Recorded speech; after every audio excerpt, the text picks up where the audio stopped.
திரு கருணாநிதி குடும்பத்தில் பிறந்த திரு கருணாநிதியுடைய பேரன் ஸ்டாலினுடைய மகன் அவருக்கு துணை முதலமைச்சர். அந்த கட்சியில் ஜனநாயகம் இருக்குதா? நான் எதிர்கட்சி வரிசையில் கோந்திருக்கிறேன். திரு முதலமைச்சர், அப்புறம் திரு அண்ணன் துரைமுகம், அப்புறம் தான் உதயநிதி. அவர் இப்படி பார்த்துக்கிட்டே இருப்பார், பாவம் பொக்குன்னு பார்த்துக்கிட்டு இருக்காரு. வயசாகி போச்சு. இன்று திருப்பத்தூரில் நடந்த சுற்றுப்பயணத்தில் அதிமுக பொதுச் செயலாளர் எடப்பாடி பழனிசாமி பேசும்போது திமுகவை வழக்கம் போல கடுமையாக விமர்சித்திருந்தார். மேலும் திமுகவில் உழைப்பவர்களுக்கு சரியாக இடமில்லை எனவும் வாரிசு அரசியல் தான் அங்கு மேலோங்கி இருப்பதாக பல்வேறு குற்றச்சாட்டுகளை அங்கே முன்வைத்தார். அதற்கு உதாரணமாக அவர் சொல்லும்போது திமுகவில் அமைச்சராக இருக்கும் துரைமுருகனை சுட்டிக்காட்டி சில முக்கிய தகவல்களை அங்கு போட்டுடைத்துள்ளார். மேலும் துரைமுருகன் அதிமுகவில் இருக்க வேண்டும் என எடப்பாடி பழனிசாமி அங்கு பேசியது யாரும் எதிர்பாராத ஒன்றுதான். டாஸ்மாக் கடையில் 6000 கடை இருக்குது தமிழ்நாட்டில். இதில் ஒரு பாட்டிலுக்கு 10 ரூபா அதிகமாக கொடுத்தா தான் டாஸ்மாக் கடையில் பாட்டில் கொடுப்பான். ஒரு நாளைக்கு 1.5 கோடி பாட்டில் விற்குது. ஒரு நாளைக்கு இந்த 10 ரூபா அதிகமாக வாங்கினால 15 கோடி மேலிடத்துக்கு போதா சொல்கிறாங்க. அப்படின்னா மாதத்துக்கு 450 கோடி இந்த 10 ரூபானால இன்றைக்கு மேலிடத்துக்கு போயிட்டு இருக்குது. மாதத்துக்கு 450 கோடி, வருஷத்துக்கு 5400 கோடி இந்த 10 ரூபா பாட்டிலுக்கு வசூல் செஞ்சாலே இவ்வளவு ரூபா மேலிடத்துக்கு போகுது. 4 வருஷத்துல 22,000 கோடி இந்த பாட்டில் விற்பனையின் மூலம் மேலிடத்துக்கு போயிருக்குது. இப்படிப்பட்ட கேடுகட்ட ஆட்சி, ஊழல் ஆட்சி தேவையா? உண்மையில் மத்திய அரசு இந்த டாஸ்மாக்ல 1000 கோடி முறைகேடு நடைபெற்றதாக கண்டுபிடித்து பத்திரிகையில் செய்தி வெளியிட்டு இருக்கிறாங்க. அது இல்லாமல் 40,000 கோடி இதில் முறைகேடு நடந்ததாக கண்டறியப்பட்டிருக்குது.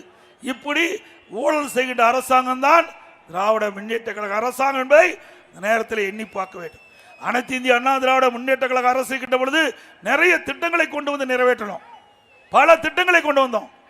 ஆக அண்ணா திமுக ஆட்சி என்பது மக்களுக்காக இருந்த ஆட்சி. திமுக குடும்பத்துக்காக இருக்கின்ற ஆட்சி, குடும்பத்துக்காக இருக்கின்ற ஆட்சி. அது ஒரு வாரிசு அரசியல். திரு கருணாநிதி, அதுக்கு பிறகு திரு ஸ்டாலின், அதுக்கு பிறகு உதயநிதி, அதுக்கு பிறகு இன்பநிதி. ஒரு அமைச்சர் சொல்றார், இன்பநிதி வந்தாலும் நாங்கள் ஏற்றுக்கொள்வோம் என்று. அப்படி வாரிசு அரசியல் தொடர வேண்டுமா? குடும்ப ஆட்சி வர வேண்டுமா? நிலைக்க வேண்டுமா? ஆக எண்ணி பார்க்க வேண்டும். அனைத்து இந்திய அண்ணா திராவிட முன்னேற்ற கழகம் தான் ஜனநாயகம் உள்ள ஒரு கட்சி. சாதாரண தொண்டன் கூட கட்சியில உயர்ந்த பதவிக்கு வர முடியும். சாதாரண தொண்டன் கூட எம்எல்ஏ ஆக முடியும், எம்பி ஆக முடியும், மந்திரி ஆக முடியும், முதலமைச்சர் கூட ஆக முடியும். திமுக வர முடியுமா? ஒரு உதாரணத்துக்கு சொல்றேன். திரு இங்க இருக்கின்ற இந்த ஒருங்கிணைந்த மாவட்டத்தில் இருந்தார், அதாவது நீர்வளத்துறை அமைச்சர். அவர் அந்த திமுக கட்சியிடம் எதிர்கட்சி தான்.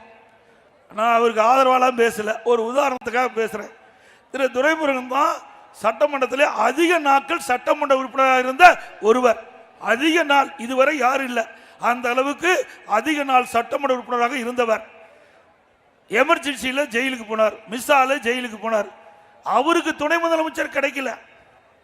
இந்த திமுக கட்சிக்கு உழைத்தவருக்கு அங்க இடம் இல்லை.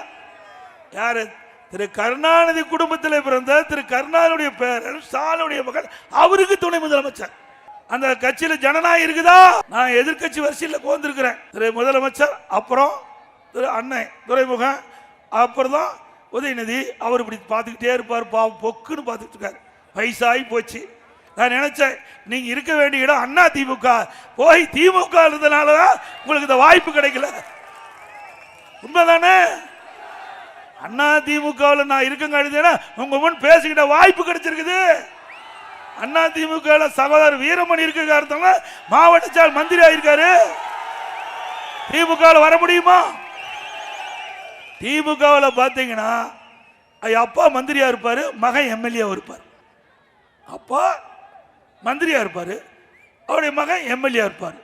திரு ஐ பெரியசாமி யாரு? அவர் மகன் எம்எல்ஏ.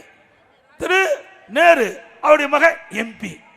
இப்படி குடும்பத்தில் இருக்கிறவங்க, அந்த கட்சியில் இருக்கிறவங்க தான் பதவிக்கு வர முடியும். சாதாரண ஆட்கள் யாரும் இந்த திமுக கட்சியில எம்எல்ஏ எம்பி ஆக முடியாது. உதாரணத்துக்கு அனைத்து இந்திய அண்ணா திராவிட முன்னேற்ற கழகம் பொன்மனச்சம்பல் புரட்சி தலைவர் எம்ஜிஆர் இருக்கின்ற காலத்திலும் சரி, அம்மா இருக்கின்ற காலத்திலும் சரி, சாதாரண தொண்டன் கூட எம்எல்ஏ ஆக முடியும். உதாரணத்துக்கு எங்களுடைய தொகுதியில ஏற்காடு சட்டமன்ற உறுப்பினர் பெண் உறுப்பினர் 100 நாள் வேலை திட்டத்தில் பணிபுரிந்தவர் அம்மா அவர்கள் எம்எல்ஏ சீட்டு கொடுத்து எம்எல்ஏ ஆக்குறாங்க.